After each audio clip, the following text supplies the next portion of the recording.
Hey, everyone. Today, I have a new story to share. Hope you enjoy it. At the family reunion, they laughed and called me a starving artist. My sister joked, "Still drawing those cartoons?" What they didn't know was that I'm the CEO of an animation studio that just bought their company. Before we get started, I just want to say this is our new channel. We're working hard to bring you the best stories. So, please subscribe and help us hit 2,000 subscribers soon. Now, let's begin the story. For as long as I can remember, my family never took me seriously.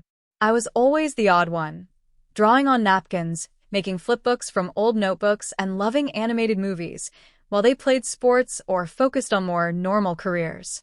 When I told them I wanted to be an animator, they laughed right to my face. My dad said, "You'll be broke by 30. My uncle called me a cartoon-obsessed failure. And my sister? She was the worst. She always put me down for not being as popular, athletic, or successful as the rest of them. She became a corporate consultant, married a guy in finance, and made sure everyone knew she lived in a fancy high-rise. Meanwhile, I was sharing a 2-bedroom apartment with 2 roommates, sketching all night and pitching ideas to studios that didn't care about me, or so they thought. But I never gave up. While they were mocking me, I was working hard.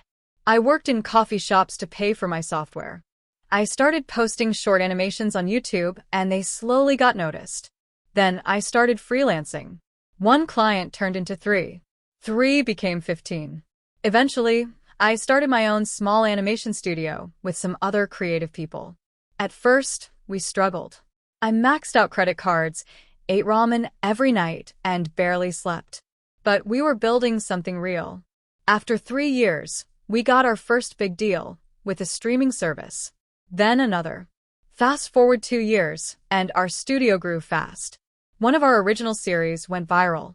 We got merchandise deals, licensing, and game adaptations all at once. Before I knew it, I was running a multi-million-dollar animation company, growing quietly while my family still thought I was just drawing cartoons in my basement. Then came the family reunion. It was the first family reunion in years, hosted by my sister and her husband in their fancy suburban home. I pulled up in a matte black Tesla. No one reacted. They thought I rented it. I walked in wearing a tailored suit. They thought I was trying too hard. As soon as I stepped inside, the teasing began. My uncle gave a fake salute. The artist returns. Still waiting tables. My aunt laughed. Still coloring like a kid? And my sister? She strolled over with a wine glass and said, "Still drawing your little cartoons? Must be nice to have so much free time." I smiled. I didn't say a word. I'd waited a long time for this. At dinner, everyone bragged about their jobs, promotions, and business wins. My cousin had just joined his dad's logistics company. My brother-in-law had made a bunch of money in stocks. Then it was my turn. Everyone stared. My sister smirked. "Still doing art stuff?" I calmly said, "Yeah. I run an animation studio. We just bought a company. Maybe you've heard of it, Bright Path Corporate Solutions." My sister froze. Her wine glass almost slipped. That was her husband's company. Well, that was. Her husband turned red. The whole table went quiet. I didn't gloat. I didn't need to. I just smiled and added, "We're expanding into a new sector." It was a smart move. No one said a word. My dad, who once said animation was a joke, looked stunned. My uncle nearly choked on his steak. And my sister? She couldn't speak. All the insults. All the years they looked down on me. Now I owned the company they once bragged about. The funny thing? This buyout wasn't even part of the plan. Bright Path was failing, losing money because of poor leadership, mostly thanks to my sister's husband. When the deal showed up on my desk, I almost passed. Almost. But then I saw their names in the documents. And something inside me, maybe the part of me that still wanted to prove myself, said yes. My legal team took care of it. It got messy, but in the end, we took over. And here I was, sitting at their table, in charge of more than I ever dreamed. The rest of dinner was awkward. They tried to change the topic. No one wanted to face what just happened. My sister's husband left early, probably realizing what would happen once the deal fully went through. My sister stuck around, asking questions. So, will you keep the team? Are there layoffs? She looked nervous. I didn't answer. Not then. It wasn't the time. But I saw it in her eyes, fear. Fear from realizing she'd misjudged me her whole life. And now, she might have to pay for it. After dessert, she pulled me aside. She tried to sound supportive. Wow, you really made it. I guess I underestimated you. I looked her straight in the eyes and said, yeah, you did. Then I walked away. But that wasn't the end. Because I didn't tell them why we bought their company. It wasn't just a smart move. It was personal. What I found during the takeover shocked me. And now I have to make a choice, one that could hit them even harder than that dinner did. I wish I could say I left feeling proud. But honestly, something didn't feel right. After I dropped the bomb, I noticed something strange in my sister's face. Not just surprise. Not just shame. It was panic. And her husband? He looked like a man with a secret. That's when I knew something was very, very wrong. As soon as I got back to my office, I told my legal and audit team to start digging into all the paperwork from the Bright Path deal. I also wanted them to check every file the company had handed over. I had a feeling something was off. And over the years, I've learned to trust my gut. It didn't take long. Within a week, we found the truth. It was a mess. Bright Path wasn't just poorly managed, it was a disaster behind the scenes. Money was being moved around in shady ways. Contracts had been changed. And worst of all, employee pensions were being secretly drained into a separate bank account under a fake company name. That fake company? It was owned by my sister's husband. He had been stealing from his own employees for more than 2 years. If we hadn't caught it, dozens of people would have retired thinking their money was safe, only to find out it was gone.